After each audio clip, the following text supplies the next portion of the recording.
Revolution Radio.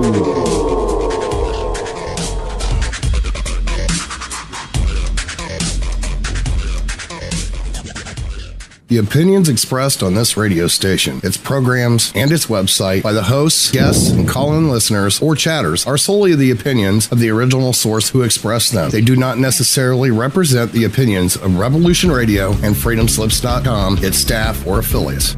You're listening to Revolution Radio, FreedomSlips.com, 100% listener-supported radio, and now we return you to your host.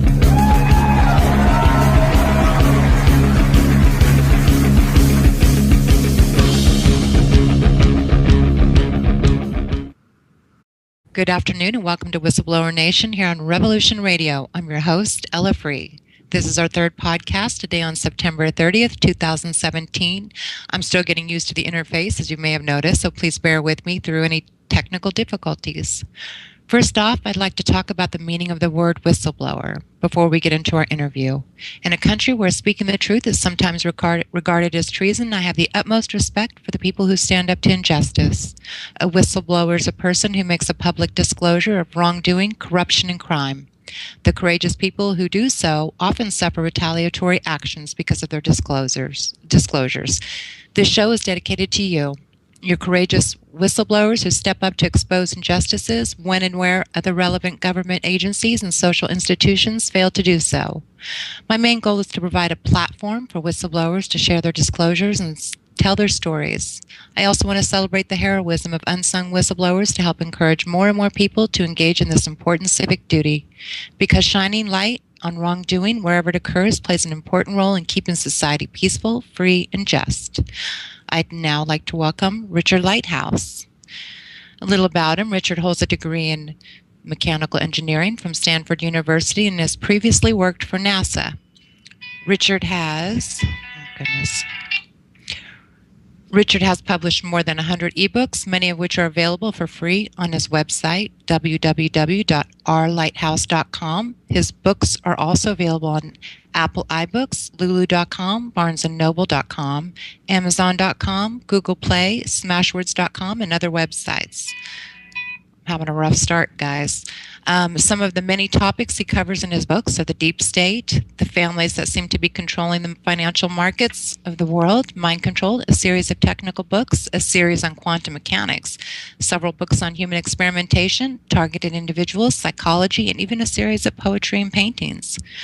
My goodness, Richard, rough start, but you're here, and you seem like a very well-rounded person on all things alternative and on the information, the powers that be would like to keep secret. So welcome to the show. Thank you, Ellen. Thank you for that introduction. I'm happy to be here.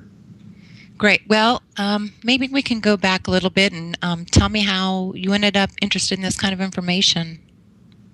Well, that's a good question, Ella. I first started, or I have been interested in the mathematics and physics of kind of cutting-edge ideas for many years. And beginning around 2012, actually prior to that, around 2009, 2010 timeframe, I started researching the mathematics of time. And again, this is a very kind of esoteric subject, not something that most people would even be interested in, but because it was kind of a background in math, something I had kind of dabbled in, but didn't spend an inordinate amount of time on. I believe I published a paper at that time on a website called eBook Mall. And I believe the title of it was Preliminary Investigation into the Nature of Time. I did not know at that time, no pun intended, that what was going on in the Department of Defense, in the Pentagon, and the CIA. I did not know that this was a major effort of weapons development. I had no idea. And I only discovered this after many years of events, unusual events. And I connected the pieces of the puzzle together. So the upshot of of a lot of the information that I've provided is that the Pentagon and the CIA are working on a very dangerous group and series of weapons development, and the deep state certainly does not need any additional weapons. Anyone who's looked into the financing of weapons programs for the different governments of the world will discover that the United States government and the deep state invest 10 times, far more than the next 10 governments in the world combined on weapons development and defense every year. It's an inordinate amount of money and financing that is put into these black programs and secret development projects. The one that I stumbled on, unfortunately, could be described as being more powerful and dangerous than the atomic and hydrogen bomb programs. Because, and I don't want to go into too much detail, but I encourage folks that are interested to look at the ebooks on my website. And if you have a background, particularly in science, math, engineering, or physics, it would be particularly interesting to you. I have provided the math that backs up these ideas that I've presented. And I encourage you to look at them and form your own opinion. There have been a lot of negative comments on the internet, and because it is math, it is something that anyone with a background in math can form their own opinion on. Character attacks and character assassinations and questioning integrity really doesn't count. And if someone who has a true background in science and math will completely dismiss that and focus on the math. That is my mantra. Show me the math. And I have provided that. There are several mathematical approaches and several empirical approaches that all conclude the same idea. And from this, anyone with that background can determine that this information could be used for some very powerful weapons. And it's a disturbing development. And it's something that I have tried to not emphasize and simply emphasize the math and the physics. And it was my hope and expectation that folks with an understanding would come to that conclusion. And I think in most cases they do. So I'm not sure that actually answers your question, but the segue is that I first started looking into these ideas around 2009, 2010, and published a paper, followed by a large number of papers, technical papers after that. And the events that unfolded after that made it clear that there were elements of our government that were not happy that this information was being published. What events might that be? I'm getting some feedback. Are you hearing it? No, I'm not hearing feedback on this end. Okay, because I'm hearing it. It's echoing back through his speakers. You might want to turn your speakers down just a little bit. I don't have speakers on. That's the problem. Not you, your guest. Do you have speakers on, Richard? I'm turning them down right now. Okay. Okay, can you hear me better, or is that better? Well, I hear you. It was me. I'm still hearing me in a little bit of echo, but that's okay. We'll make the best that we can do here. So when you said that, you started noticing that the powers that be, I'm still hearing the echo. I'm hearing myself speak. Okay, I've got it turned down about as far as it'll go. Okay, let's just see what we can do here. So what were the indications that you realized that someone wasn't happy with your what you've uncovered and what you were disclosing? That's an interesting question, Elle. I had my home broken in a number of times. Nothing was stolen. I had documented this with my girlfriend and my family members at the time. Things got progressively more and more bizarre.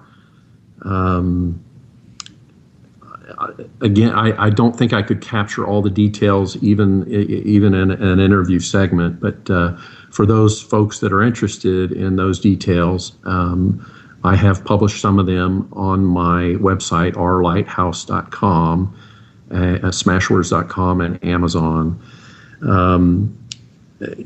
I understand from many people, including folks such as Ed Snowden, Karen Stewart, who are both with the NSA,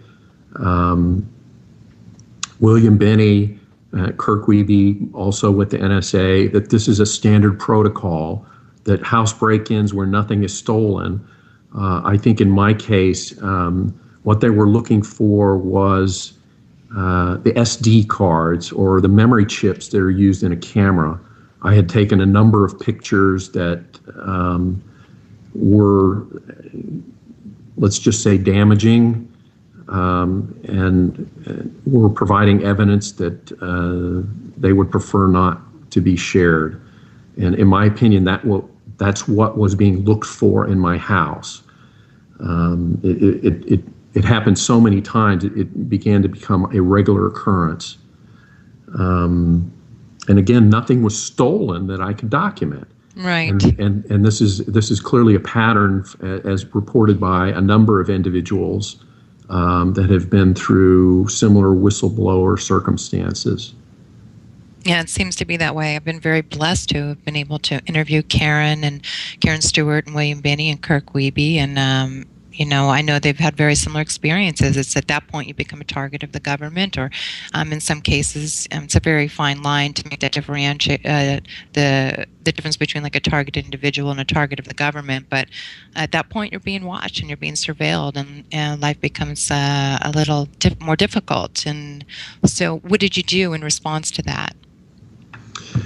Well, I wanted to mention a quote that I'm very fond of, and I think it comes from Mr. Snowden, and it's actually an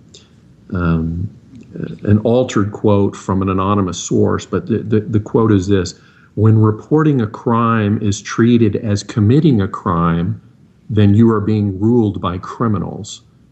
And I'm fond of that quote because I think it summarizes in so many ways the unfortunate situation that our government and the deep state has devolved into. One of the first, and many people aren't aware of this, but the first Whistleblower Act was passed by the Continental Congress in 1778, about 2 years after the Declaration of Independence, because they understood the importance of people having the right to report things that were clearly not serving the interests of the people of the United States. And you can imagine in 1778, the chaos, the loose connections between the states, and the Continental Congress could agree on something, and that was protecting the rights of whistleblowers. And that was in 1778.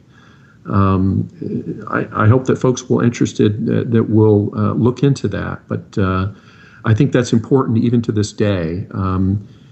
It's important because we don't just give it lip service, but that the rights of whistleblowers need to be protected. I consider myself to be a proud whistleblower, and I don't back away from that. My family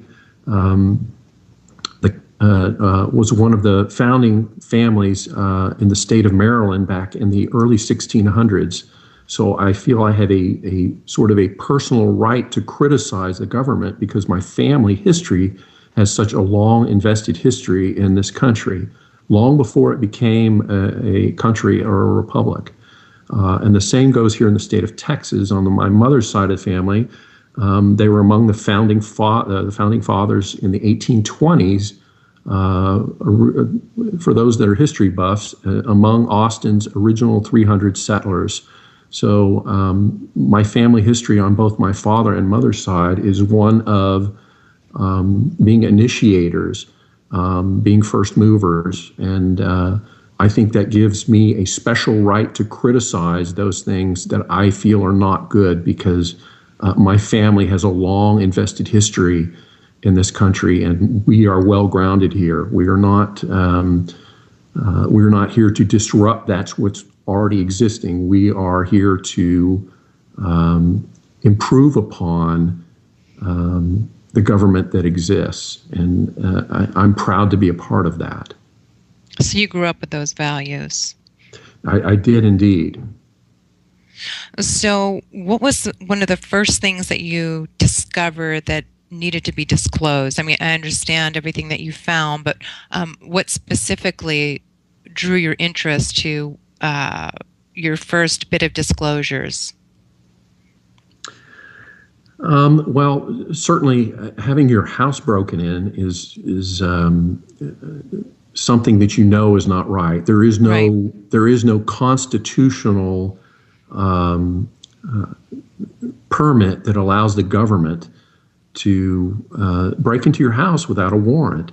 And it's clear that even under the FISA warrants, which in my opinion are clearly unconstitutional, the government is passing laws which breach the Constitution. And this is particularly disturbing when each one of these members of Congress and the military and the CIA have sworn an oath to protect and defend the U.S. Constitution against all enemies, foreign and domestic. And yet these same people are going out of their way to violate that Constitution to the greatest of their abilities. And that's disturbing on so many levels. And I'm not the only one that feels this way. It's something that I'm not sure that the legislature can address. This may be something that happens that needs to happen at a grassroots level, because we see very powerful organizations like the AIPAC, the American Israeli political. I forget the actual acronym, but it is an American Israeli political organization. Their ability to threaten, manipulate, and control our members of Congress and the Senate is beyond explanation. And this is not something that is well known or discussed in political circles. I encourage readers that are interested to go out and look at the AIPAC, spelled AIPAC, and look at their history of influencing unduly the members of Congress. And basically, they threaten them with withholding funds from, whether you're a Democrat or a Republican, for being reelected. And for most folks, their first time in either the Senate or Congress, to be told that half of your reelection funds are going to be withheld because you won't sign up for this organization and agree to follow whatever their bidding is. Right. It's truly disturbing. It shows the enormous amount of influence that is being exerted by the American Israeli political machine and Mossad. And again, this is just a segue and a small part of the political machinery that exists within the deep state and the shadow government. For those folks that are skeptical about the existence of this shadow government, I refer you to the WikiLeaks releases that thoroughly document in emails John Podesta and Hillary Clinton openly discussing the shadow government, its location, its headquarters, identifying the people that are involved. This is not a mythology. This is something that is very real, that the members of highly connected political people in Washington, D.C. refer to. It's not something they openly discuss, but it's clearly discussed in emails. And it's an unfortunate development and something that people need to be aware of. Yeah, it seems to be the case. It definitely seems to be the case. So maybe we can talk about some of the intelligence agencies. Maybe you can give me your take on some of them. There's the deep state and there's the shadow government. So maybe we can talk a little bit about the intelligence agencies. What's your take on the CIA and their involvement? Well, I don't know that I could answer a broad question like that in a short period of time. What I can do is suggest a number of authors that have researched that subject very thoroughly, far beyond anything that I could do. Right. Dr. Peter Dale Scott is a university professor at University of California, Berkeley, highly respected. He has written a number of books on the deep state, the organization, the structure, their goals and aims, their agenda, who the important players are in those organizations.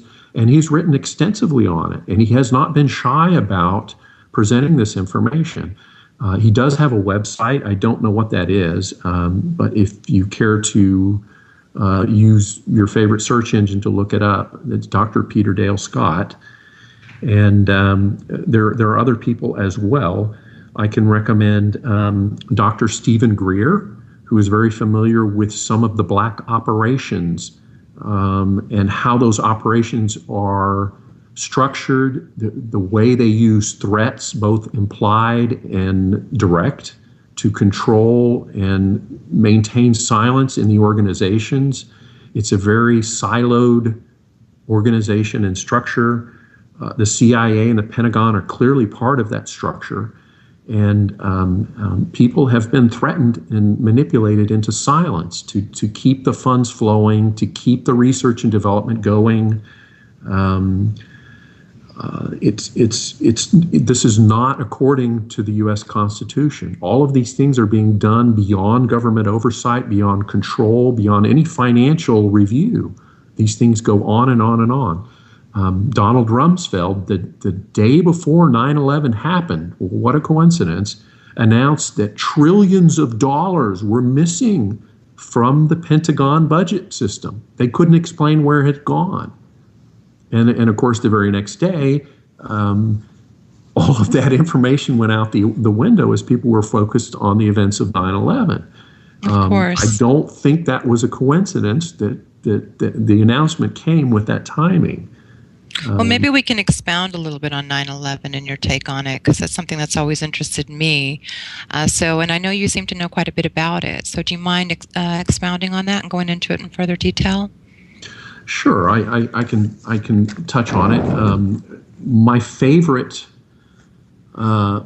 topics to cover with 9/11, Ella, are Dr. Judy Wood and Dr. Morgan Reynolds, two university professors that have done the years of research, and I do mean that, years of research, trying to figure out what happened, who did what, why it occurred, documenting with scientific evidence the events that unfolded, looking at the facts, not the opinions.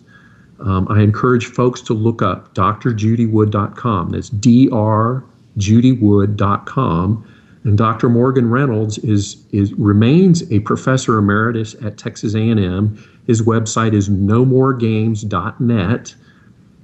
Dr. Reynolds actually worked in the White House during the Bush administration when 9/11 happened. And he personally heard and listened to the cover-up happen in the White House in the months that happened after 9/11. All of this ordered by Dick Cheney.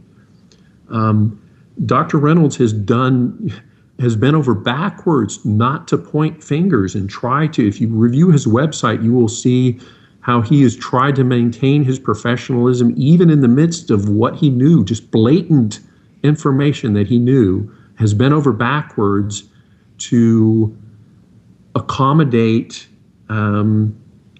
differing opinions. And he's stick to addressing the facts. He's shown the videos. He's allowed folks to look at the slow motions of the videos that have been presented and showed where they simply fall apart.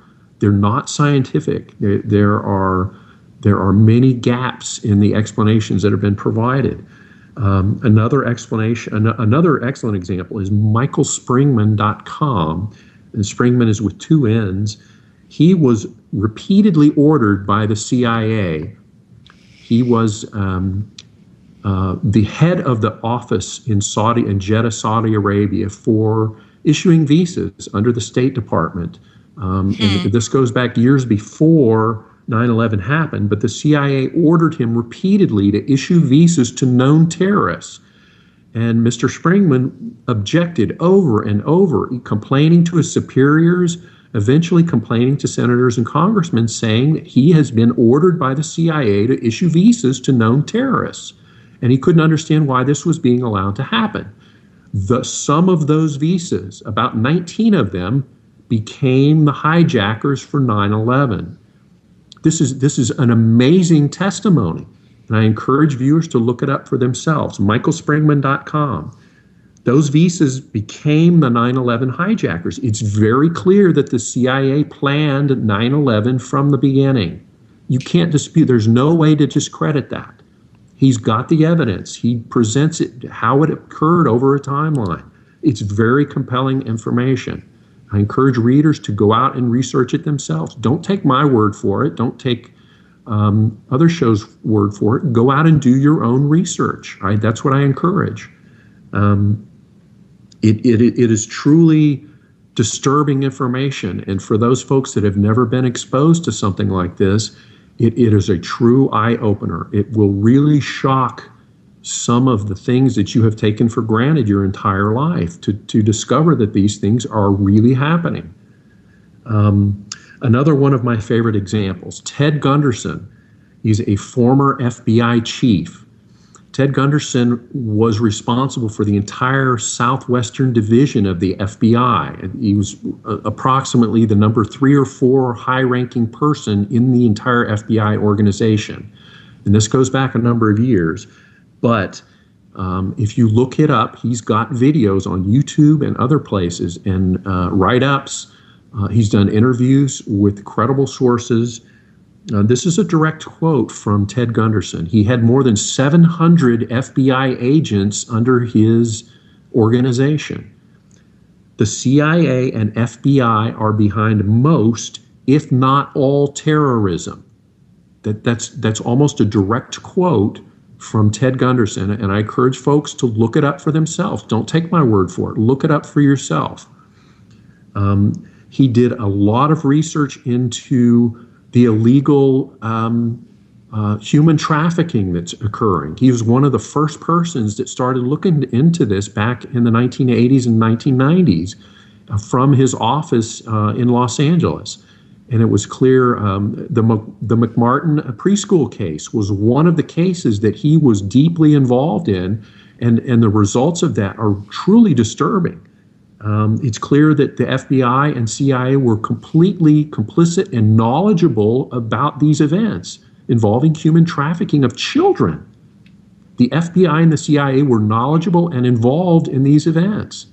And he tried to bring this out, and they shut him down. Ted Gunderson died under what could be called mysterious circumstances in 2011. It appears that he was poisoned. This is very similar to the mystery that surrounds deaths of people like Gary Webb, who published a lot of negative information about the CIA and drug trafficking. Other people, Stan Myers, who is a scientist that invented and this is really unusual for people involved in science. He demonstrated an operating engine and vehicle that ran on water. Let me restate that again. I encourage you to look it up if you find that to be an incredible statement. Stan Myers was a scientist that developed an engine, an automobile engine and vehicle that ran on water. And what does that mean if you're a shareholder or a stockholder in a company that's involved in oil and gas? It means you're about to see your entire industry shut down. Stan Myers was poisoned, it appears to be, by NATO agents. But before that happened, he went to great lengths to publish videos and tell all of his friends and anyone that listened about the Council on Foreign Relations, about the disreputable relationship between that organization and the oil and gas corporate interests, and the folks that would like to see his science and inventions shut down. And they had very large vested interest in not seeing him go to commercial operation with a water-powered engine. So I'm not asking anyone to take my opinion for it. Do your own research. It's out on the internet. It's freely available. Yeah, thank you for that. Appreciate it. Yeah, there's a lot of talk, about 9/11 and about the events that happened. So, and I knew you had an opinion on it. So thanks for sharing that.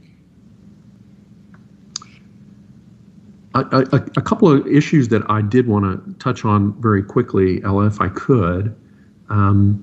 Something that is concerning to whistleblowers and perhaps whistleblower testimony. There's a new software program that's being published by the Adobe company. These guys are the ones that do the free PDF software. The name of the software is called Adobe Voco, V-O-C-O. And this software has the ability, and I want to say this as clearly as possible, this software has the ability to mimic any human voice. And it has already been demonstrated. For example, it's clear that they were able to take 20 minutes of many minutes of recordings of President Obama and turn that into a text program where an operator can simply type in whatever text they want, and out from the speakers will come a voice that sounds so much like the president that no one would dispute that it was coming from the president. Yeah, that's disturbing. It is a disturbing development. The people that developed this software have gone to great lengths to try to explain that they have no criminal intentions, that they are not trying to make or enhance criminal activities, but it's clear that organizations like the CIA and FBI have had this software for some time.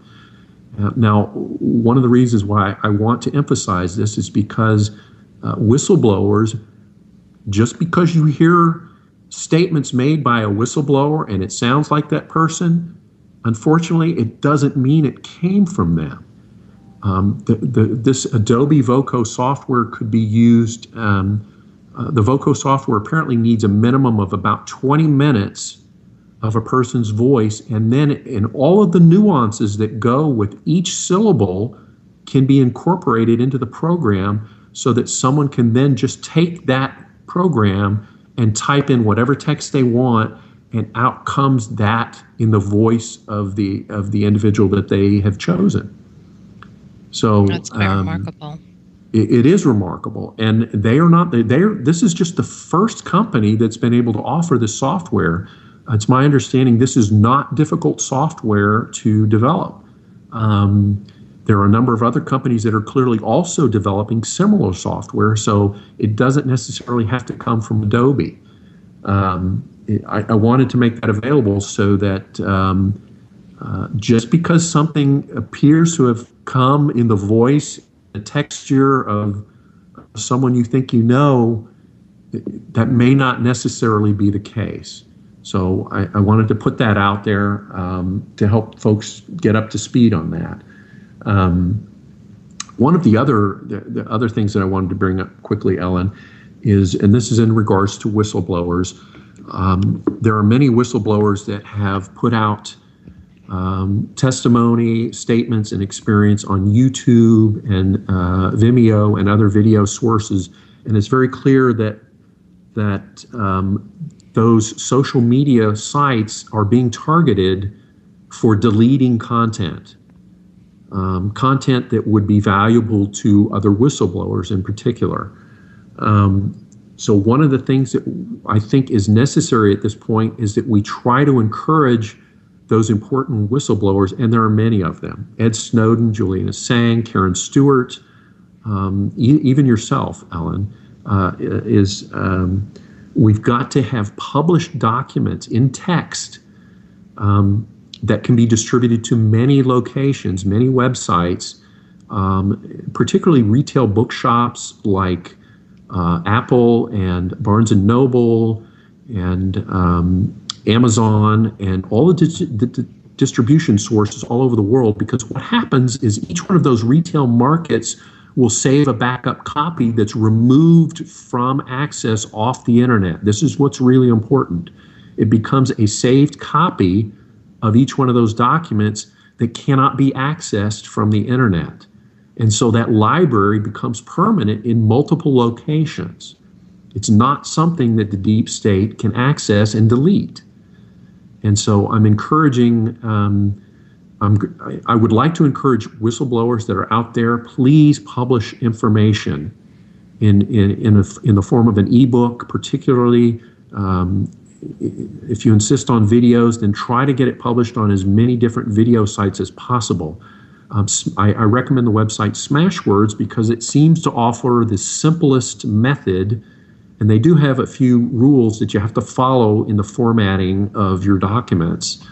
One of the things that I will be offering coming out this next week is a template, a free template that whistleblowers can use to publish their own ideas very easily on Smashwords. Basically, the template itself involves some formatting guidelines that basically they expect people to publish novels.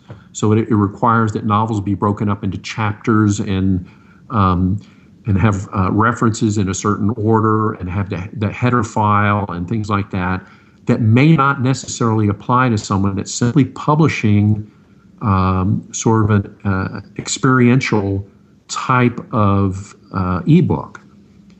But it is my hope that people will take this template, and they don't have to use my template. They could use a similar template just to make sure that it's clean and hasn't been affected in any way. That might be a good idea. So look for that template, or if you're so inclined, get on Smashwords or Amazon, kdp.amazon.com, where you can publish your own experience and knowledge. I encourage all whistleblowers that are out there, please do this. Make a record. I do believe that we're going to get through this, and we'll come out stronger and better than before. But for historical purposes, we need to keep a record of what happened. How did it happen? What was done? How did they do that? That historical record needs to be maintained because, in my opinion, it's not going to be the last time we see this. So we've got to have that information available so that people can recognize it if and when it happens again. And I hope that most people can appreciate that line of thought. What do you think, Ella? Yeah, I agree with you. I think it is important to back it up. And, there's other sites if you're doing videos, there's a Vimeo, and that also has as a downloadable site. So if somebody went on to Vimeo, you can actually download the content. So I think the more places you have it, the better. And I do like the idea of there is a program that you can take audio and convert it into text. So that's always a good idea. And I think you kind of touched upon that. And so I think that's really important as well. I just think we need to, and we all know that things disappear. YouTube channels have disappeared. There was great resources out there before, and they're no longer there. As well as trying to find some of these people. I saw an article not too long ago that said, was about disappearing a whistleblower. And people disappear. So, and some people actually. People like Bill Binney and Kirk Wiebe are actually kind of protected because there's so much attention on them that if something were to happen to them, people will be very suspect of who was behind it. So, I agree with you. I definitely agree with you. And then to go back a little bit to, you were talking about the audio that they can replicate. They can also do this with videos. They can create false videos. And so that's a frightening aspect too. We really don't know if what we're hearing is what is really being heard, or the source of it is the person we suspect or think it is. And what we're seeing, our eyes and our ears can deceive us today with this technology. So it's kind of a frightening place to be. I absolutely agree, and I echo that sentiment, Ella. Another topic that I'd like to touch on quickly, if I may. We actually have quite a bit of time, so feel free. You can take full reign and touch upon topics that you would like to. And we have like about an hour, so feel free to elaborate on whatever topics interest you. Thank you, Ella. This is a topic that I have published about a year ago, and hasn't got a lot of attention, but in my opinion, it's one of the most important ebooks that I have published. And it has to do with where the Rockefellers and the Rothschilds are hiding their assets. And I can't overstate the staggering sum of money that is involved in these assets. It is truly a staggering sum of money. It is in the hundreds of trillions of dollars. If I can put that in perspective, the entire U.S. economy on an annual basis is about $18 trillion. The same goes for the entire European economy, about $18 trillion a year. The Rockefellers and the Rothschilds are hiding hundreds of trillions of dollars, possibly quadrillions of dollars, in large stock funds, primarily on the London Stock Exchange, but also on the Mexico City Exchange. If I encourage people to be interested in this. This is extremely important. One of the best ways to bring down the deep state and the shadow government is to take away their money. This is the source of funding for these two crooked organizations. They are backed by the finances that are truly staggering. The corporations that are involved in this, the amounts cannot be explained by their normal business operations. I'll give you some examples. On the London Stock Exchange, the Toyota Motor Corporation, TYT, the assets in this one corporation are more than $1 quadrillion. Let me repeat that. $1 quadrillion on the London Stock Exchange under the company Toyota Motor Corp. It is clearly one of the biggest repositories for Rockefeller and Rothschild assets. Mitsubishi Electronics, another one. You'll notice that's another Japanese company. The company called Ricoh, R-I-C-O-H, Ricoh, Japanese company listed on the London Stock Exchange. Trillions of dollars in assets. It completely defies any explanation of their normal business operations. And I have documented that in several ebooks. Another company, Konami, same scenario. Trillions of dollars in assets. It defies their normal business operations. It just doesn't make sense. Another one, All Nippon Airways, and I'll be very specific about this one. This is an air service operated out of Japan that has, I believe, about 200 aircraft as part of their air operations. This compares with Southwest Airlines, Delta, United, that have around 1,000 aircraft in their operations.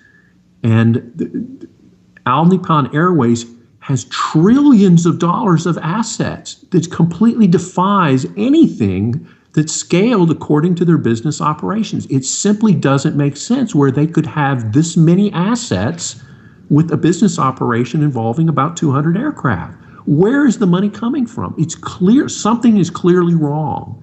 And I encourage anyone with a background in stocks or economics to look this up for yourself. I provided the details that I've obtained off of Yahoo Finance, which coincidentally, after I first published this, was acquired. The Yahoo operations were acquired, and all of this information was shut down, and I've documented that as well.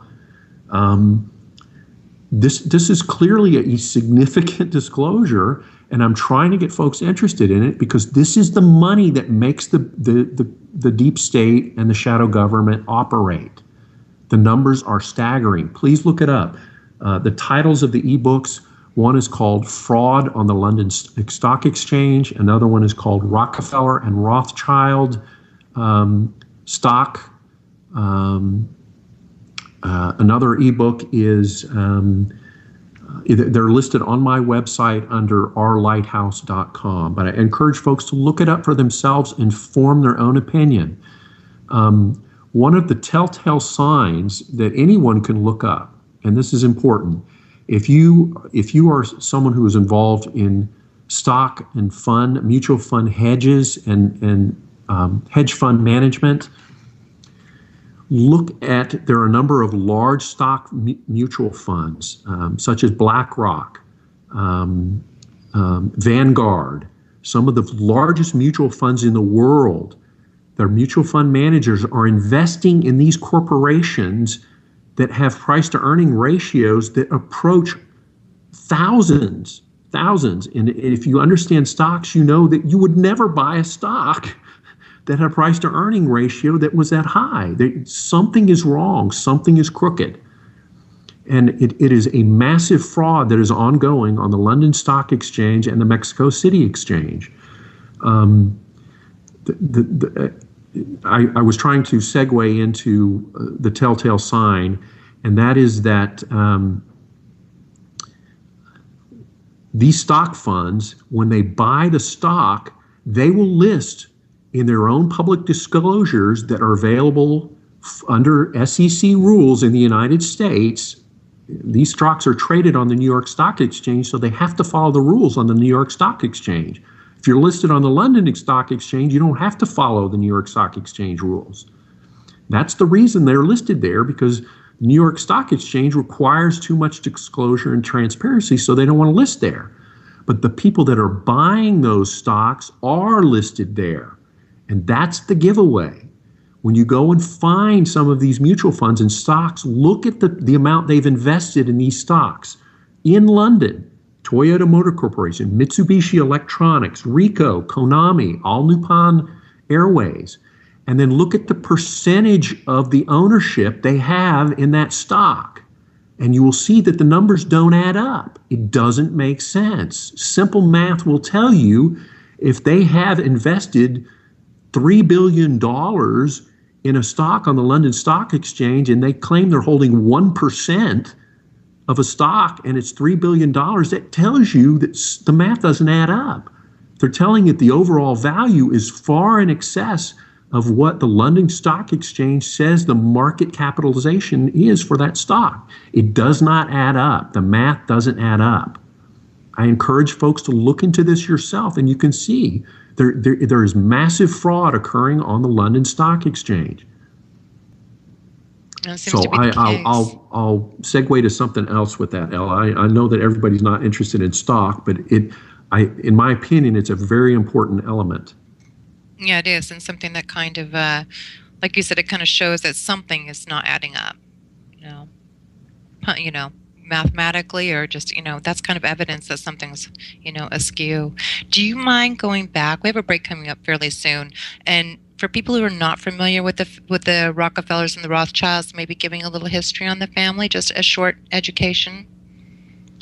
I can try to do that. I do not consider myself to be an expert on the family history, and so I would defer that to probably other people that have written extensively on those families and the personal family relationships. One of the people that I would recommend that had inside knowledge on the Rockefeller family in particular is a man by the name of Aaron Russo. That's Russo. Aaron was a filmmaker. I believe he started out as a nightclub owner in New York City and then went into producing films. And correct me if I'm wrong, but I believe he produced the film Trading Places with Eddie Murphy, which was a very successful film, very funny. But he used his resources, and I believe at one time he ran for political office, and that was the segue that got him introduced to the Rockefeller family. And the Rockefeller family at one point invited him to join the Council on Foreign Relations, thinking that he would be an asset to their base. And it's very clear that Mr. Rousseau did not think in the terms that the Rockefeller family did. I encourage you to look those up if you're interested. Very educated, very knowledgeable man who had personal relationships with the Rockefeller family. And the comments he makes are not complimentary. Interestingly enough, Mr. Rousseau died under mysterious circumstances involving, right after these disclosures, he developed a very aggressive form of cancer. In my opinion, that's not a coincidence. I am certainly not a doctor and could not present any evidence contrary to that, but it is very unusual circumstances, to say the least. I encourage listeners to look up this evidence for themselves and make their own decision. But Mr. Rousseau was clearly someone who had inside information on what was happening, and the opinions that he expresses about the Rockefeller family is not complimentary. I won't try to go into those details, but I encourage folks to look that up. Okay. The Rothschild family, again, I cannot claim to be an expert on that. There are a number of books that are available on Amazon and other bookstores that have detailed the history of the Rothschild family, and in particular those living family members, primarily in Europe. One of the disturbing connections, in my opinion, is these two families have what appears to be a controlling interest in the Federal Reserve Bank of the United States. This is going to be a topic that some people will dispute, but if you consult with people like Dr. Ron Paul, who has pounded his table on this subject for many years now, insisting on an audit of the Federal Reserve. The Federal Reserve is not a government organization, and there are no reserves. It is a private corporation, and the owners of that private corporation are primarily based in Europe, in London, on the London Stock Exchange. That's not a coincidence. The owners, the majority owners of the Federal Reserve Bank of New York, and the Federal Reserve has numerous branches in the United States, but it's very clear that the owners in the background behind these companies that own the shares of stock of these private corporations, I need to emphasize that the Federal Reserve is a private corporation. It is not a branch of the U.S. government. The owners of this are primarily the Rockefellers and the Rothschilds. And I encourage folks to do your own research, and you will discover this fact. This is the reasoning behind senators and congressmen, Rand Paul, Dr. Ron Paul, the Oregon Senator Ron Wyden. Justin Amish is another good source. They have been asking and demanding an audit of the Federal Reserve for many years now. And the reason they're doing this, they're not publicly stating this because they get threats all the time. The Rockefellers and the Rothschilds do not want an audit of the Federal Reserve because then folks will figure out where the money is going. According to Dr. Ron Paul, the Federal Reserve is a giant Ponzi scheme. And this dates back about 100 years to a number of meetings that were held with bankers. And I encourage those folks that are interested to look it up for themselves. The Federal Reserve issues money that comes out of thin air. It is not based on anything. It's not based on gold. It's not based on any assets that are held in reserve. It is simply based on thin air. They issue money and currency out of thin air. It has no background whatsoever. I'm not asking you to take my word for it. Look it up for yourself. There is no backing to the money that is issued by the Federal Reserve. And whenever they want to insert trillions of dollars into the company, they do that. The government asks the Federal Reserve to issue money, and the U.S. Treasury prints the money, and then the debt on that money is owed to the Federal Reserve. But the Federal Reserve didn't give any money or back it up with anything. I encourage folks to look it up for themselves. It's literally a giant Ponzi scheme. And you don't have to take my word for it. Listen to Dr. Ron Paul. He was in Congress for many years. He spent about 20 years in Congress. He knows this even far better than most people. Rand Paul is very familiar with the corruption in the Federal Reserve.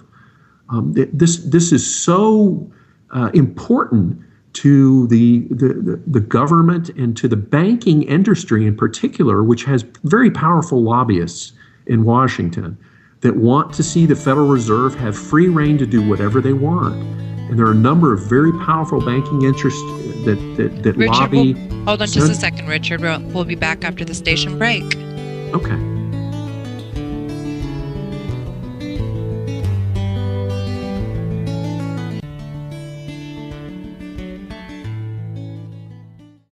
The opinions expressed on this radio station, its programs, and its website by the hosts, guests, and call-in listeners or chatters are solely the opinions of the original source who expressed them. They do not necessarily represent the opinions of Revolution Radio and freedomslips.com, its staff, or affiliates. You're listening to Revolution Radio, freedomslips.com, 100% listener-supported radio, and now we return you to your host.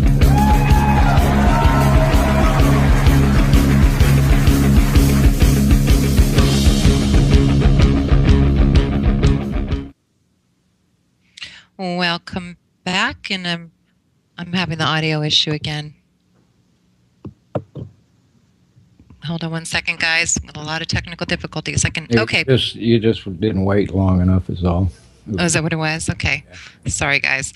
So we're back here with Richard Lighthouse. And Richard, thanks for being here again, and let's just pick up where we left off.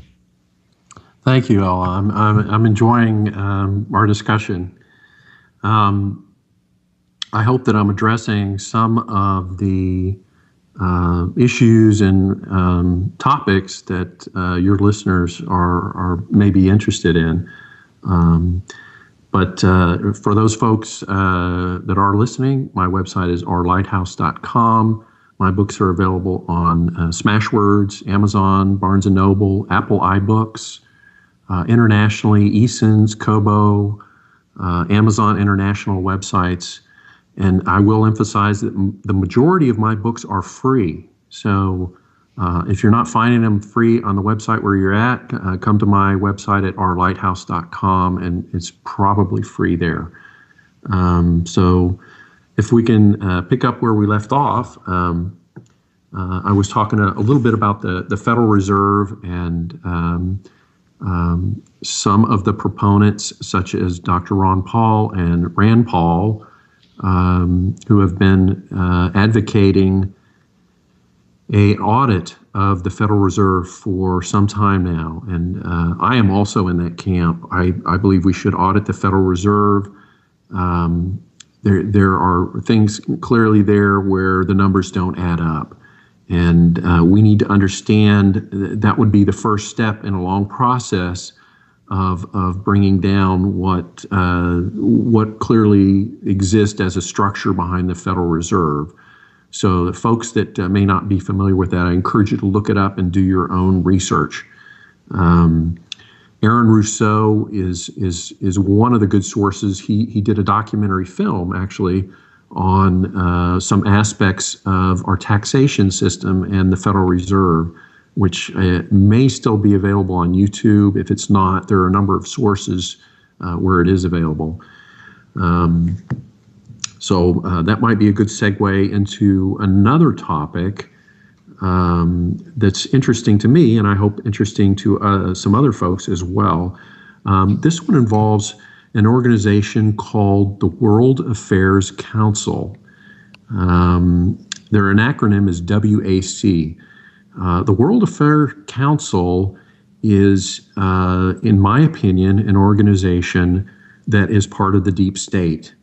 And they are apparently subservient to the Council on Foreign Relations, which many people such as Dick Cheney, Donald Rumsfeld, John Kerry, the Clintons are all members of the Council on Foreign Relations. And for folks that are not familiar with that organization, they actually have a website. Look up the Council on Foreign Relations. They maintain a membership list that shows people that are actually within the organization. You'll look up the Rockefeller family. You'll see their names all listed there. So I encourage folks to look that up. The World Affairs Council is an organization, I believe, the last time I checked, they had 80 branches. That's 80 branches in offices all over the United States. Why would they do that? According to their website, they claim to be primarily an educational organization that's providing education to encourage internationalism and globalism. But you don't have to dig very deep to find out that their statements really don't make much sense. You'll also find some unusual instances where the World Affairs Council seems to always locate their offices close to the FBI. What a coincidence. Why would they do that? Here in Houston, the World Affairs Council actually has their offices in the same building as the FBI. I encourage folks to look that up. Why would they do that? It's an interesting question, and I want folks to ask that question themselves and try to explain it to themselves. So there's about 80 of these organizations in major cities all over the United States. In my opinion, they are clearly subservient to the Council on Foreign Relations, and that's where their marching orders come from. And as I mentioned earlier, the money that's funding these organizations comes through these large stock funds on the London Stock Exchange and the Mexico City Exchange. And it is hundreds of trillions of dollars that finance and fund these organizations. The numbers are staggering. The goal and agenda of these organizations, I wish I could provide all the details on that. I wish these organizations would explain themselves, because some of the things they do simply don't make sense. I guess it all comes down to money, though. Somehow everyone's making money. There's clearly ties to the money, and I don't claim to be an expert on all of those issues. I have discovered a number of connections, and I hope that folks will use that as a starting point. That's what I'm presenting here, as a starting point. I don't claim to have all the answers and all the explanations. I'm simply trying to point out things that don't make sense, and these organizations seem to all be connected. And I want folks to get involved. I encourage dissent. If folks disagree, then feel free to post your own information online. But I want these topics discussed. I would like for people to start discussing these topics and these connections, because we're not going to get to the bottom of it unless we do that. There's so many interesting aspects on that. I don't even think you could cover it in a 2-hour period.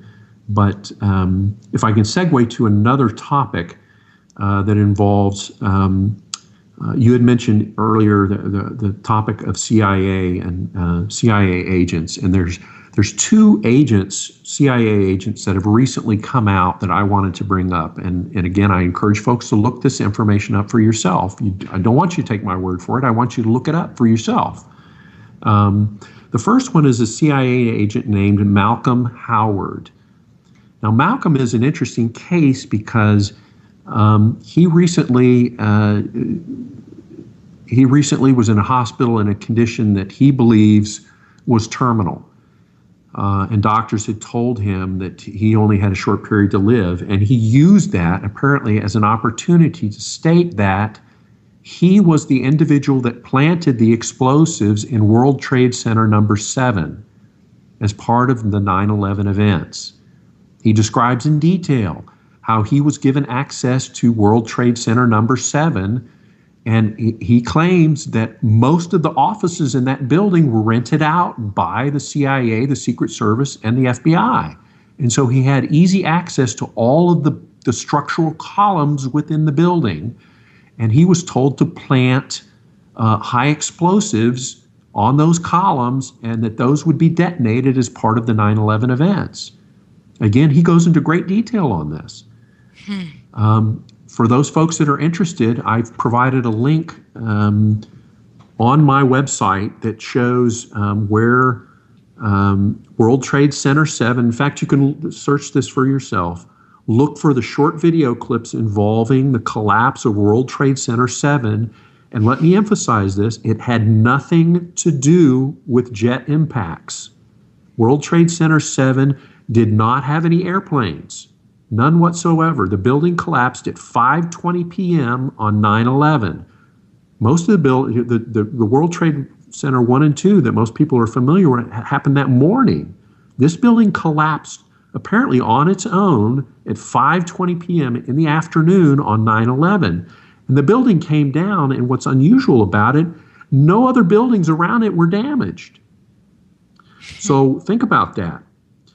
The Muslims that supposedly planned this attack were so kind and generous and thoughtful, they made certain that World Trade Center 7 collapsed and didn't damage any of the other buildings around it. Does that make sense to you? So I encourage folks to look it up. World Trade Center 7. Look at the video clips showing the collapse of World Trade Center 7. Didn't damage any buildings around it. Malcolm Howard is a retired CIA agent, claims he planted the explosives in that building. He goes on to state that they actually had a little celebration while they watched at 5:20 p.m. They had cigars and drinks and toasted themselves for the great job that they had done, and were astonished at how smoothly the building came down. In fact, he said he thought it was too smooth, that no one would be convinced that it was a terrorist event. I, for one, am not convinced. I wasn't convinced either. Building collapse and say terrorists didn't do that. Terrorists don't plan buildings to collapse so perfectly that they don't damage buildings right beside them. And they just don't go down like that. I have a family of engineers, and they thought it was suspect too. They don't want to believe that anyone can do this, that the government would have any ties to doing that for any reason at all. But even the way the building was structured, that it was structured so well that seemed impossible to happen. And when there's been, there's actually, you can go on YouTube and see another building that was hit by a plane, and the building doesn't collapse. It's just one area of the building. So it's just, and then also how the way the metal melted. There was all kinds of instances and examples that don't add up to engineers, that this would have happened naturally from a plane crash.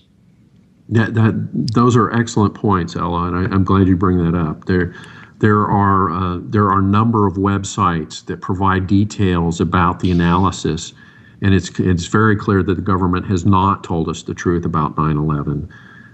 There are many, many reasons to doubt the story and the explanation that our government has given us. And the website I mentioned early is a good example, drjudywood.com. Also, Dr. Morgan Reynolds' website, nomoregames.net, has some excellent videos and explanations about what happened. Things just don't add up. It just doesn't make sense. So another CIA agent that I'd like to bring up is a gentleman by the name of Kevin Shipp, and Shipp is spelled with 2 P's, and folks can look this up for themselves. Kevin recently came out and as a whistleblower, and I applaud his efforts, and I applaud his courage. Big fan of him. Mm-hmm. And he has a wonderful book. Yes, and if you've already discussed this, I'll try to be brief about it. But we haven't gone into him, so feel free to go into it. I think he's definitely a person that deserves some attention, and I'm a big fan of his. And from what I understand, I haven't actually read the book, but a dear friend of mine did and said it's incredible. I believe it's called In the Company of Shadows. I may be off a word, but so yeah, he's very much respected within the whistleblower community. And I hope we hear more from him. He's one of those guys that was not at the lower level. He was at the higher levels in the CIA organization, had access to some of the most highly classified information. He heard the decision making that was going on, and what I thought was particularly compelling about some of his information on his video. If it's still, I hope it's still there on YouTube. He did about a 1-hour video that's available there, where he tries to describe the relationship between the deep state and the shadow government, the military contractors that are involved, and it's, as you mentioned before, it's about the money. The money drives the process. The money flows from the top and dictates what happens and what does not happen. And I thought it very interesting the way he describes that the shadow government tries to control the deep state, but the organizations are very loosely knit. And perhaps that's the greatest weakness that whistleblowers can exploit, is the fact that the structure in these organizations is not rigid and is very loose. And because of that, it makes it very easy for whistleblowers and leaks to occur. In fact, it could be argued that that is the greatest vulnerability of the deep state and shadow government, is the ability to or the lack of ability to contain leaks and whistleblowers. They simply can't do it because the structure is too loose. It's not a rigid structure. And that's part of the secrecy. It's quite deliberate in the way they've designed it in silos to keep information from getting from one silo to the next silo in an organization. And it might be people that sit in offices right beside each other but have no knowledge of what the other guy is doing. And that design is deliberate, but it's also its greatest weakness, because once information gets out, it's hard to determine where the leak came from. And so that's why anonymous whistleblowers and anonymous leakers are such a threat to the shadow government and the deep state organizations. So again, folks that have not heard about Kevin Shipp or Malcolm Howard, please look them up. Some very interesting information there from guys that are on the inside or were on the inside. And Kevin has an incredible video on YouTube. He was at it's with Dane Wigington at a conference, and he gives a wonderful speech on the shadow government and the deep state. And I suggest everyone maybe give that a listen. And then the other thing I remember, I actually listened to it a couple times, and he stated that the two agencies that are behind the shadow government are the NSA and the CIA. But people within the NSA tend to believe it's a CIA that's doing the dirty work. So, but it's so compartmentalized, who knows? It's compartmentalized within each agency, as you know, as well. So it's really hard to say. Yeah, I agree. The transparency is deliberately not there. The organization and the structure is siloed. They don't want, unless you've got a need to know, they don't want you to have that information. And that structure is, as I mentioned, it's also the structure's greatest weakness. Once there's a leak, it's really hard for them to determine where it came from. So whistleblowers and leakers have an advantage, provided that they can maintain their anonymity. And we all know that sometimes that's difficult, as we've seen with a number of recent cases, and of course through WikiLeaks and Julian and Ed Snowden, for folks that come out and are public about their disclosures, then that's beyond the point of trying to determine who leaked it. He was clearly very open about it. But I have no less respect for those anonymous sources as I do for the ones that are public. I think the distinction that needs to be made for people that might be upset about that, there is a huge difference between U.S. government and deep state. And it might appear at times that they're one and the same people, but they are not. The people behind the deep state and the shadow government are not acting in the interest of the United States or United States citizens. And people need to understand that distinction. Just because they collect a government paycheck from the U.S. government does not mean they are working in the interest of the U.S. government or the people of the United States.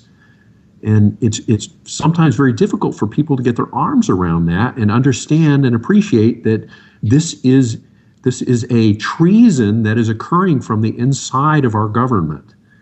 And I am certainly not an expert on it, but there are people that are experts, such as Dr. Peter Dale Scott, such as Dr. Stephen Greer.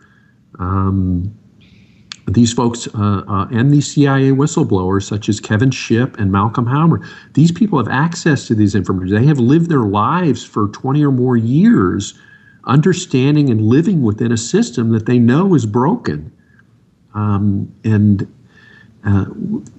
for people that care, we want to wake up. We want to be aware of these events. We want to understand that what we can do from a grassroots level, contacting and working with our local state and government agencies to make them aware of it, to make them aware of how we feel, that we don't want this to occur. We don't want it to continue. Unfortunately, there are people that are within that organization are afraid to speak up. I think many folks can understand that. The whistleblower community is not confined just to people that are revealing information. Some of those people, Ella, if I can mention your other show regarding targeted individuals, there are people Yes. on the opposite end of that spectrum that are the targets and the victims of this deep state organization. And they can provide information, credible information, as to the negative effects of having a structure within our government that operates beyond the rule of law, beyond the control of Congress or congressional oversight. And we see what can happen when these organizations are allowed to go rogue. They work for the military-industrial complex. They are in it for the money. They don't particularly care about the victims and the happenings that result. And I'm not asking anyone to take my opinion on this. There are a number of credible websites regarding targeted individuals that are also whistleblowers in every sense of the word. Yes, that can provide definitely. compelling information. One of the best websites, biggerthansnowden.com. The information. He's one of my partners. Yeah, Spencer Carter. He's one of my partners, actually, as far as Excellent promotions website. and yeah. If you need a succinct resource that can give you some background on the things that are happening, the negative effects of what happens when a government organization goes beyond the rule of law, you will see it firsthand on biggerthansnowden.com. Please go look at it. I encourage all listeners, go look this up. It's important. You have to be aware that these things are happening. It gives you proof, compelling proof beyond any amount of reason that our system is not working the way it should, the way it was designed, and certainly not operating according to the United States Constitution. I feel so much compassion for these people that are going through this, and I wish I could help them more. It's not just a few people. This is thousands and thousands of people that are affected by this, that are victimized by these policies and rules that are being promulgated by the deep state. Part of the military industrial complex, they want control. And it may be part of their experiments. It may be part of their revenge attacks for whatever reason. I don't try to explain it. I hope to simply present the facts that are there. And I encourage folks to research this and come up with your own explanation. These are credible sources. These people come from respectable backgrounds. Dr. Catherine Horton, Oxford scientist, Dr. Barry Trower, former intelligence agent located in the UK, Dr. Stephen Greer. So So the list many goes people. on and on. Yes. It's a long list, and that list is available. A short list of that is available at biggerthansnowden.com, and outstanding website. But it's simply the tip of the iceberg. As disturbing as the information is on that website, is just the tip of the iceberg. I encourage folks to get out there, research this information for yourself, become aware of what is going on, and vote. Talk to your local and elected representatives at this state and local government. Make them aware. This is something that has to happen from a grassroots level. And there's a lot of reasons for that. There is a lot of financial pressure in Washington, D.C., where the larger powers and the decisions are made, and those folks are neutralized to a great extent, in my opinion. The threats that come from lobbyists and the money the banking lobbies that are very powerful in Washington, D.C. AIPAC, as I mentioned before, these lobbies are extremely powerful. They are financially backed to staggering sums, and it's very difficult for our senators and congressmen to do anything. And I'm not saying that justifies or explains their voting behavior. I wish more of them could be encouraged to get outside of that box, such as Rand Paul, Dr. Ron Paul, Justin Amish, Ron Wyatt in Oregon, and even Wyden, given what they're doing. Yeah, Ron Wyden, yeah. Wyden, I'm sorry. That's okay, no worries. He's a very important senator. He is on the Intelligence Committee, and I have a great deal of respect for him because he seems to be able to walk that fine line in the intelligence community where they haven't kicked him out of the committee, but at the same time he won't vote the way they want him to vote. And but even having said that, I wish he could do more than he's doing.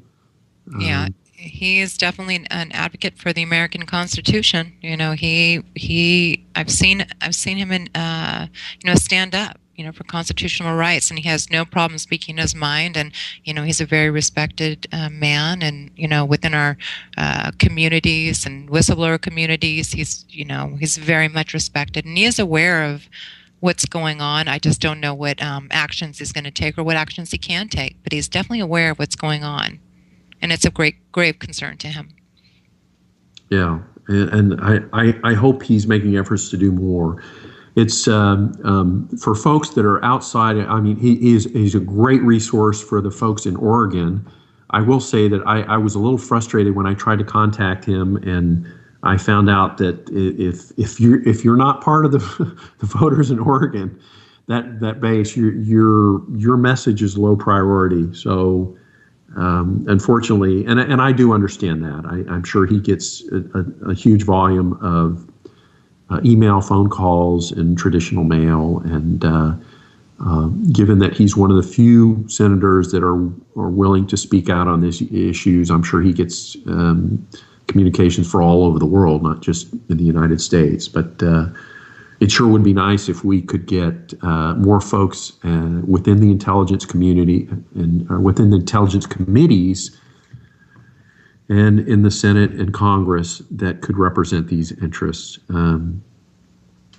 But maybe this could be a good time to segue to something else. Ella, is there another topic that you would like to discuss? I'm sure, I guess along that lines, maybe just kind of what's going on in the world right now. Just, there's, the events in Cuba. Do you want to touch upon that? That's kind of tied into the targeted individuals and some of the technology being used against targets of the government and targeted individuals. So I thought it was a very important piece. That's an excellent topic, Ella. I think it's interesting for a number of reasons. And if for those folks that haven't seen the news on this lately, it's a fascinating topic and one that kind of corroborates the discussion around targeted individuals, because it indicates that the government is admitting that there is technology that can be used to harm individuals that is completely outside of their range of physical contact. And so the short summary would be this. We have a number of diplomats that were placed in Cuba that apparently were subjected to a sonic technology, which means an acoustic or hearing technology that it appears may have damaged their hearing and possibly permanently. They have, and it's not just one or two of the diplomats that were placed in Cuba. It's the majority, if not all of them. And this got published in the mainstream media. Correct me if I'm wrong on any of this, Ella, but yeah, I think an unnamed high-level State Department official stated that half of the contingent of diplomats in Cuba are being brought home to protect the safety of Americans abroad. So that's the message I got. No, that's interesting that they would take that step, because that is an admission that something is wrong. Exactly.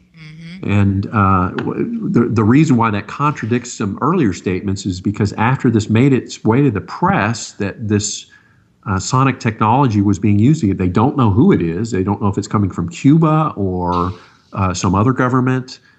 But it does corroborate some of the targeted individuals that claim that there is a non-physical touch technology that can be used to damage and harm people. And it's interesting that some in the mainstream media later came out and tried to imply that these folks that were affected, that are diplomats, and tried to claim that it was a mental health issue, or they implied that that all of these people simultaneously had a mental health issue that led them to this unusual claim, and that it was not backed up by any science. And the fact that they're removing people from the diplomatic mission there indicates that's basically a tacit admission that something is happening. And I encourage folks to look into this. This connects with so many of the other things that are occurring in the targeted individual community, and it affects whistleblowers as well. We need to understand the technology that's being used, particularly things that cause permanent damage, and it's alarming that this is happening to diplomats, and our government has to kind of crawdad away from it, and we've got conflicting statements from different viewpoints within our government, claiming that it's really happening and it's not happening, and but we're still going to pull some people out, and it's unfortunate that this confusion leads readers and listeners to go, we really don't know what's going on, but I certainly hope that we get some clarification on this, and I'm going to stay tuned to this topic because I want to know what's being done, and I particularly like to know who's behind it, if that information can be determined. What could you add to that, Ella? Well, I think you summed it up. I'm watching that story very closely, and it does kind of validate what you hear and what we know within the targeted individual community. So I know that we're listening with bated breath to see what happens and how the story unfolds. And we'll just have to see what happens here in the future and how they're gonna steer this story. Yes, I agree. The technology, as a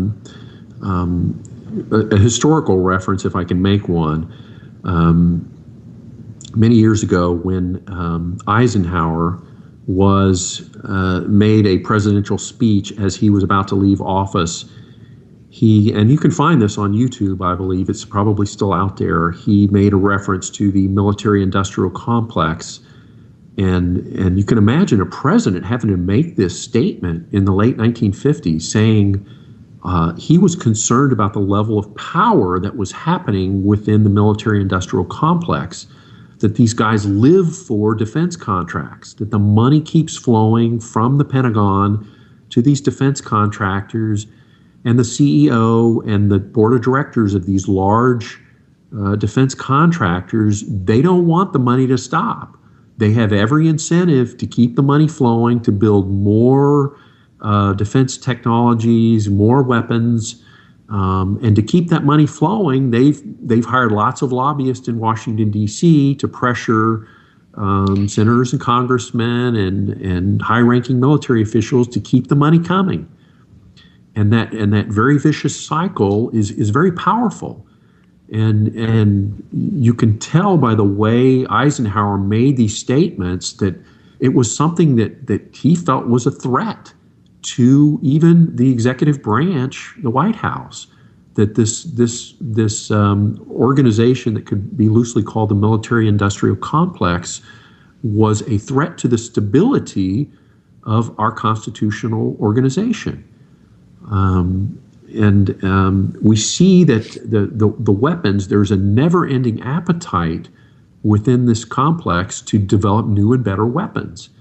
because unfortunately weapons technology has a very short life in terms of secrecy. Well, that's a good point. Yeah.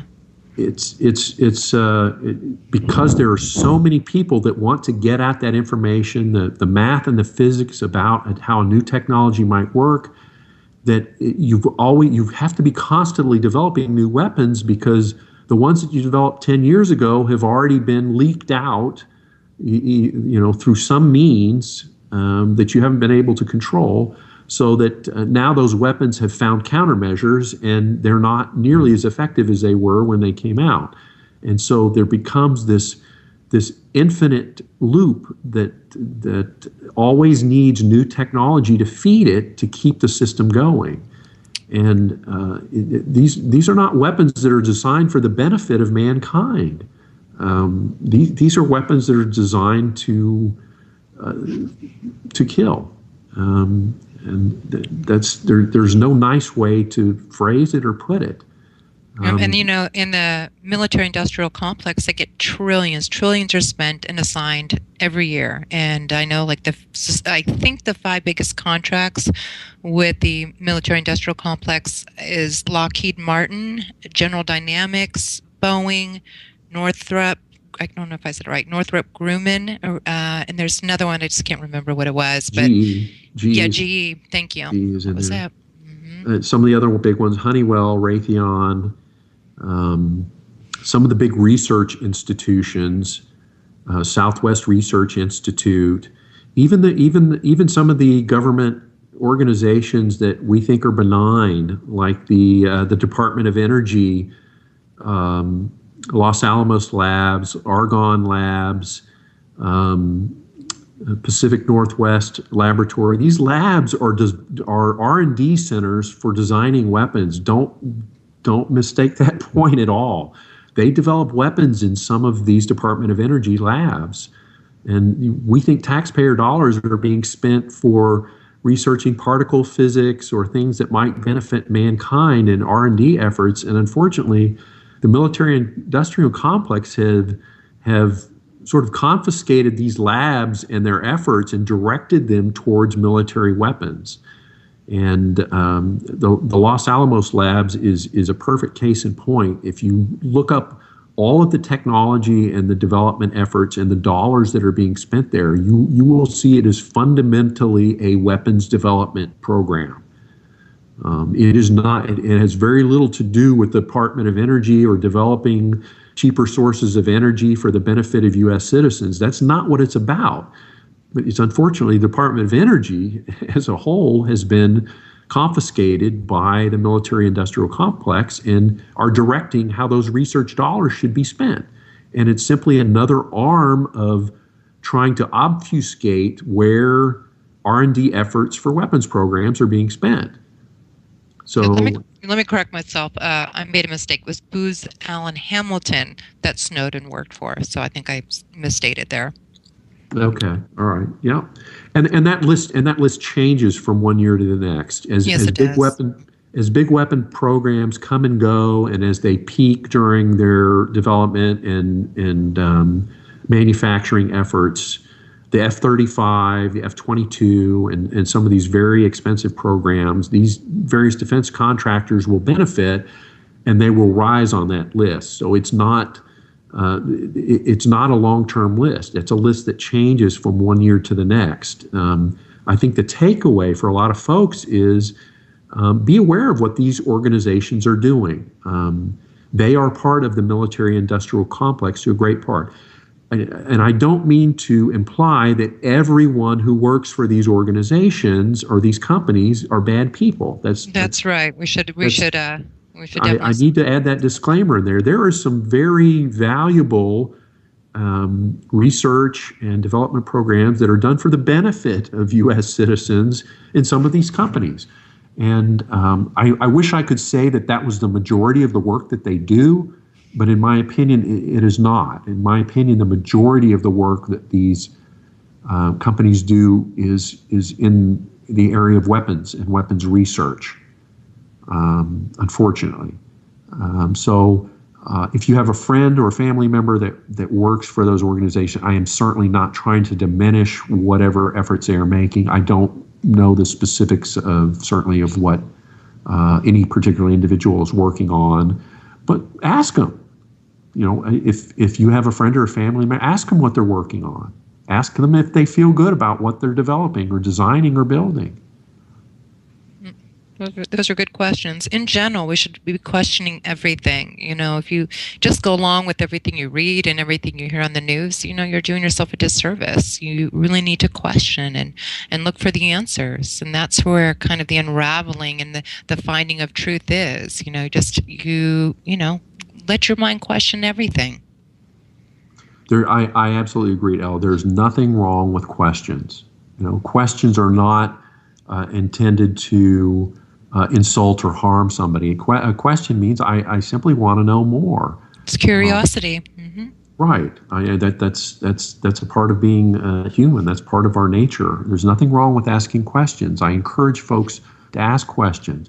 There's no such thing as a dumb question. The only dumb question is the one that goes unasked. Just ask questions. Look it up. Look for the answers. I encourage everyone to look for answers.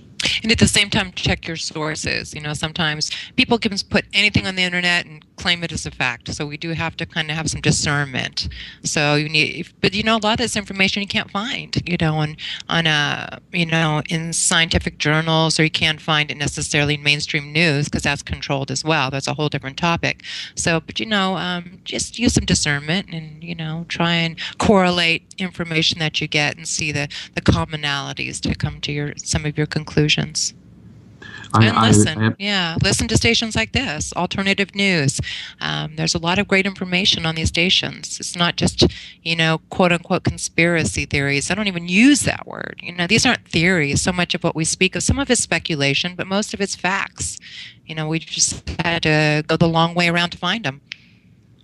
I agree, Ella. I can't agree with that more, and I agree wholeheartedly with your statement that just because you get it off the internet, it doesn't mean it's necessarily true. Look for multiple sources. Look for multiple sources. Mm-hmm. Credible sources.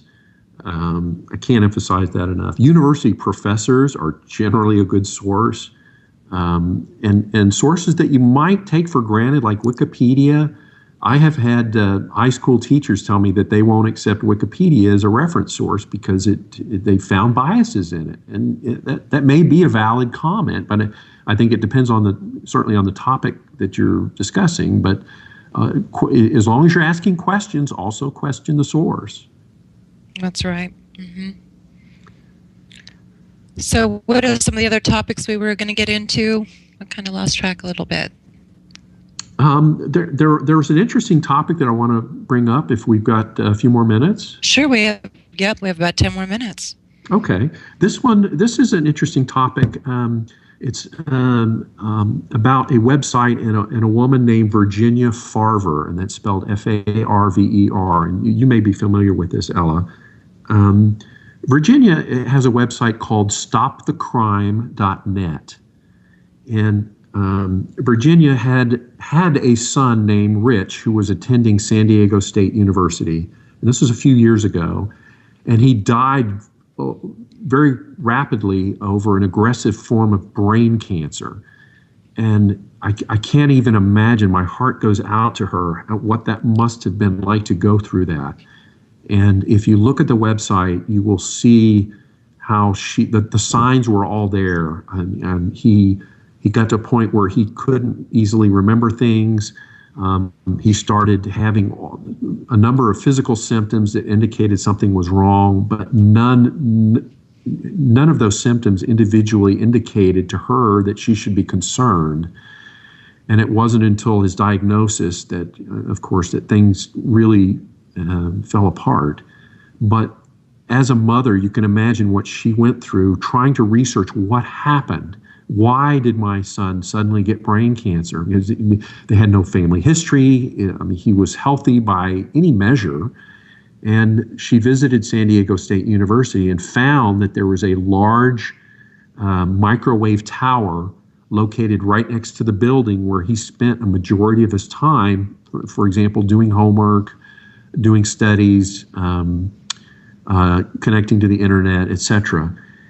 And if you go to the website, stopthecrime.net, they have a list. She has found a list of a number of people that have died from a similar diagnosis, brain cancer.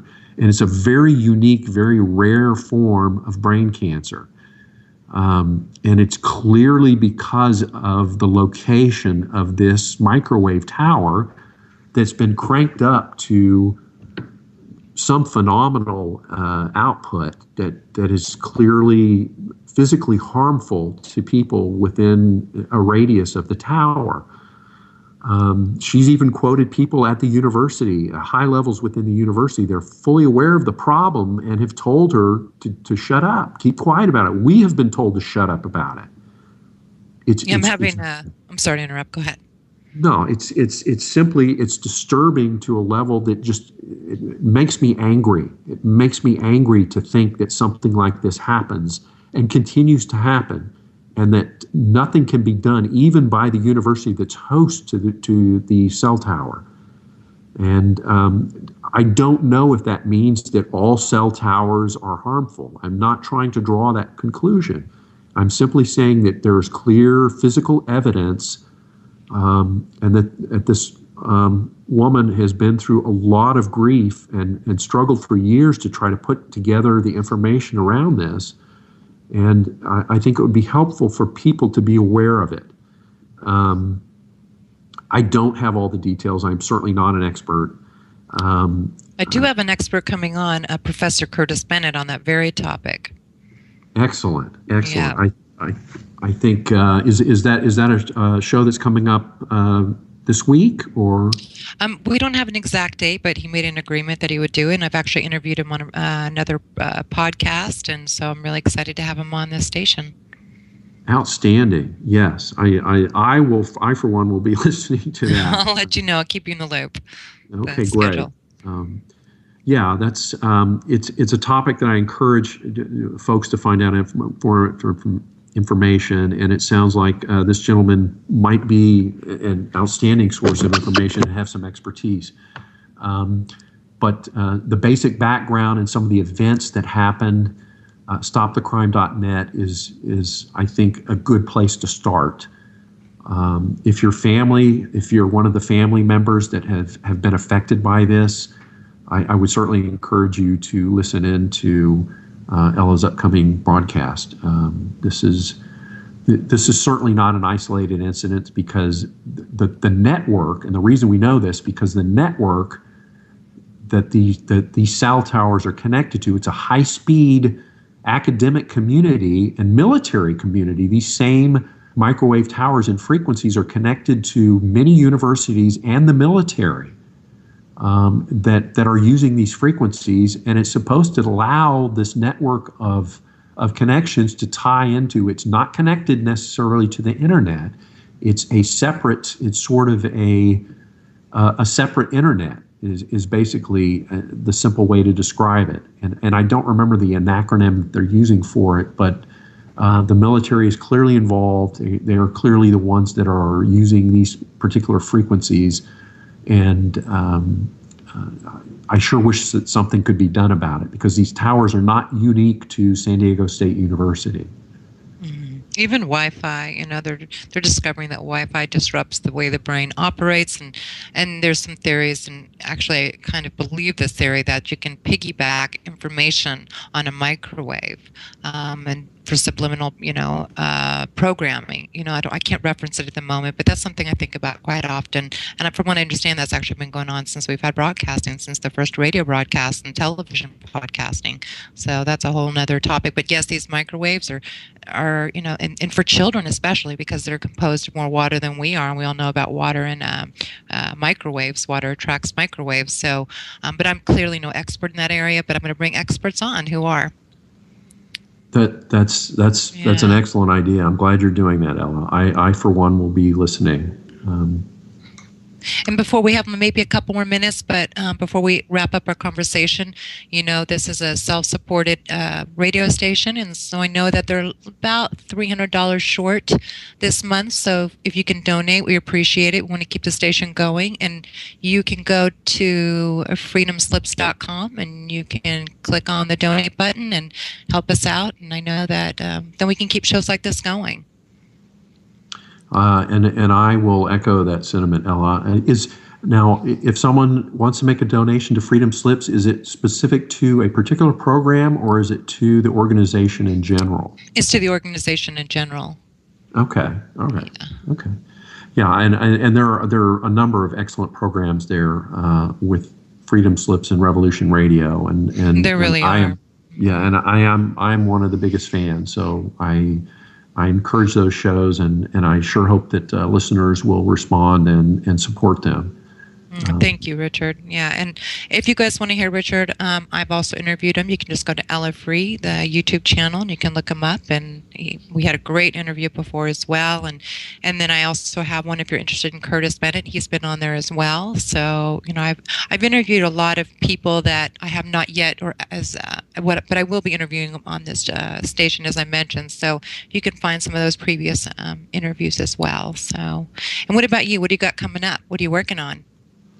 Good question. I am working on a number of new topics. The first one that's my highest priority right now is trying to produce a template and getting it out to the whistleblower community that will allow folks to easily publish on Smashwords and other websites for distribution, and because that distribution goes worldwide, we can create some permanent content that will be very difficult to have it deleted or disappear, and that's a high priority for me. I'm also working on a number of topics involving subliminal messaging and secondary personalities.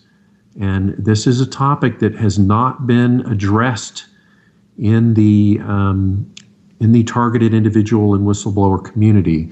The secondary personality information is extremely important to subliminal messaging, and this historically goes back to MK Ultra and Dr. Ewan Cameron's grisly experiments, if I can describe it as that, and some of the patient victims that were part of his experimentation, unfortunately. And creating secondary personalities is what allows the subliminal messaging program to be so effective. And it is certainly not 100% effective, but by creating and abusing secondary personalities within a personality structure is what makes the subliminal messaging program effective. And that particular piece of information is not well known, and is one that needs to be understood because there's a way, there are methods to block it, to render it ineffective or neutralize it. And that's part of the information that I'm hoping to get out here pretty soon. Yeah, that sounds great. And the MK Ultra was supposed to have dismantled back during the church hearing, but it just kind of went deeper, from what I understand. It didn't ever really go away, and that's a whole show too. The MK Ultra program, and it's where it was originated from, and basically to do with some of these scientists that were in Nazi Germany coming to us, and I guess they were split up between Russia and the United States, and so that's kind of the origin of MK Ultra, from what I understand. So that's definitely a topic I enjoy covering one of these weekends. Yes, that is an interesting topic, because it shows early on, just after World War II, how much the military-industrial complex was willing to compromise our constitutional principles to achieve their agenda. And it's disturbing to find that this dates back to the late 1940s, early 1950s, in Operation Paperclip, I believe. That was it. I was just going to say that. Yeah. Mm-hmm. Project Paperclip, that's where it's got its origins. So yeah, it's just And, this is what our government's involved with, guys. This is why people need to wake up and pay attention and do their research, as you say. And that's the only way you're going to get educated. And at that point, it's you need to take some action, too. Write letters. That's what we do. We write letters to senators, Congress, and do everything we can. And, Bill Binney and Kirk Wiebe are trying to kind of bring to light some of these, some of this experimentation that's going on, and some of this electronic harassment, and people that are targeted by the government, and even some of the rogue groups. Some of the rogue groups are getting their hands on some of this technology and some of these tactics. So, it's there's a lot to handle. There's a lot to expose, and then at that point, we have to work on kind of rectifying these problems.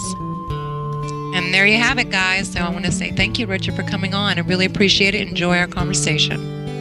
Thank you very much. I encourage listeners to go to my website, lighthouse.com. Most of my books are free. Thank you for that.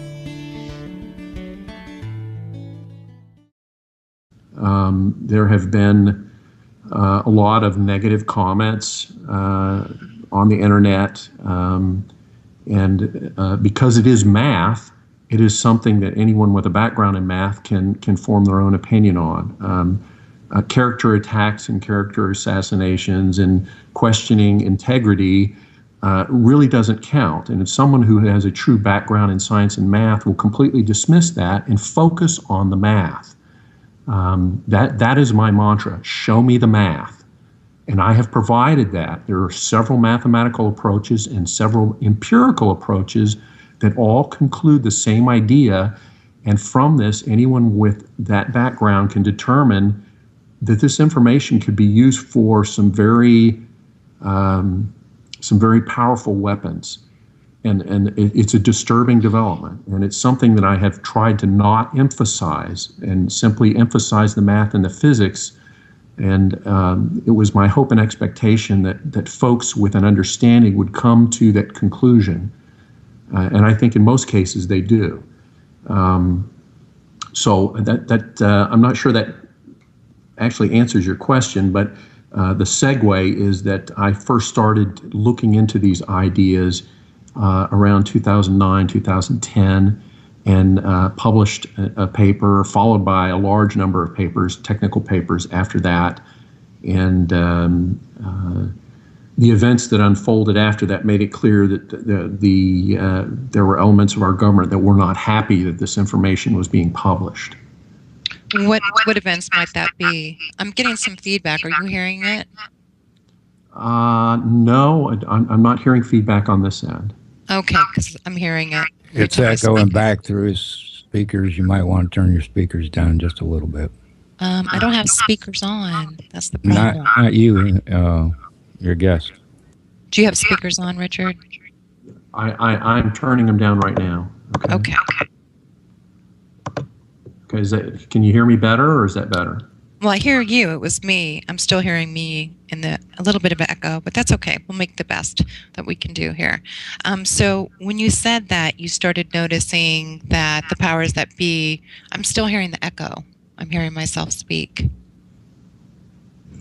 Okay, I've got it turned down about as far as it'll go. Okay, let's just see what we can do here. So, what were the indications that you realized that someone wasn't happy with your what you've uncovered and what you were disclosing? That's an interesting question, Ella. I had my home broken in a number of times. Nothing was stolen. I had documented this with my girlfriend. And my family members at the time. Things got progressively more and more bizarre. Again, I don't think I could capture all the details even in an interview segment, but for those folks that are interested in those details, I have published some of them on my website, lighthouse.com. Smashwords.com and Amazon. I understand from many people, including folks such as Ed Snowden, Karen Stewart, who are both with the NSA, William Binney, Kirk Wiebe, also with the NSA, that this is a standard protocol, that house break-ins where nothing is stolen I think in my case, what they were looking for was the SD cards or the memory chips that are used in a camera. I had taken a number of pictures that were, let's just say, damaging, and were providing evidence that they would prefer not to be shared. And in my opinion, that's what was being looked for in my house. It happened so many times, it began to become a regular occurrence. And again, nothing was stolen that I could document. Right. And this is clearly a pattern, as reported by a number of individuals that have been through similar whistleblower circumstances. Yeah, it seems to be that way. I've been very blessed to have been able to interview Karen Stewart and William Binney and Kirk Wiebe, and I know they've had very similar experiences. It's at that point you become a target of the government, or in some cases, it's a very fine line to make that differentiate the difference between like a targeted individual and a target of the government. But at that point, you're being watched and you're being surveilled, and life becomes a little more difficult. And so, what did you do in response to that? Well, I wanted to mention a quote that I'm very fond of, and I think it comes from Mr. Snowden, and it's actually an altered quote from an anonymous source, but the quote is this: "When reporting a crime is treated as committing a crime, then you are being ruled by criminals." And I'm fond of that quote because I think it summarizes in so many ways the unfortunate situation that our government and the deep state has devolved into.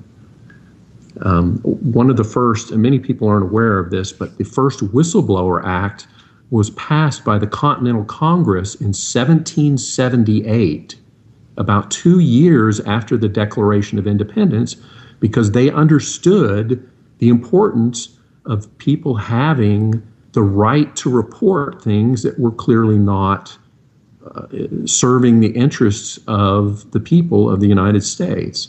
And you can imagine in 1778, the chaos, the loose connection. Revolution Radio!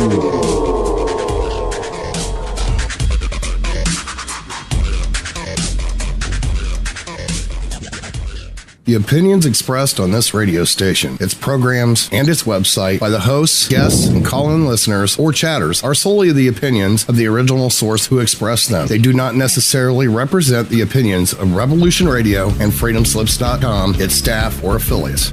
You're listening to Revolution Radio, freedomslips.com, 100% listener-supported radio, and now we return you to your host.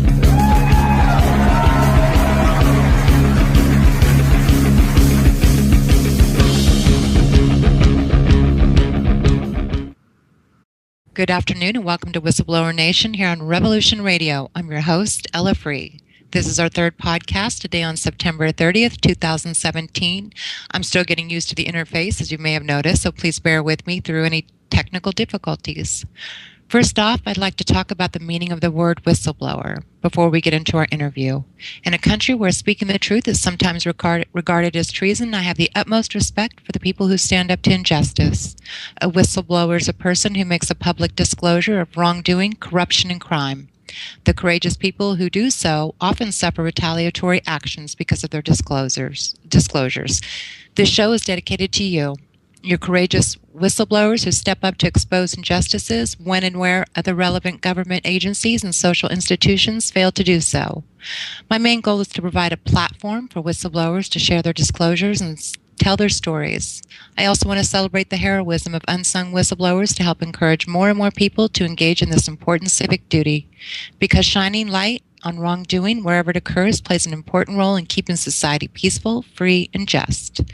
I'd now like to welcome Richard Lighthouse. A little about him. Richard holds a degree in mechanical engineering from Stanford University and has previously worked for NASA. Richard has,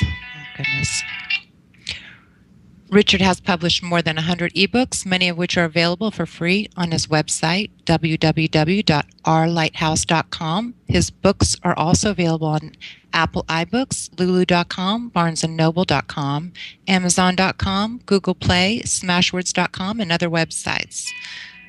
Having a rough start, guys.